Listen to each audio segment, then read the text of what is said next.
29ویں روزے کی دعا۔ بسم اللہ الرحمن الرحیم۔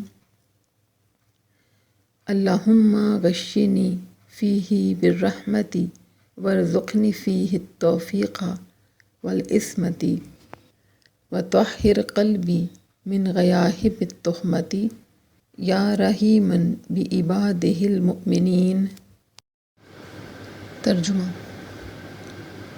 خدایا آج کے دن مجھے رحمت سے ڈھانپ لے، مجھے توفیق دے اور گناہوں سے تحفظ عنایت فرما۔ میرے دل کو تہمتوں کی تاریکی سے پاکیزہ بنا دے، اے بندگان مومنین پر مہربانی فرمانے والے۔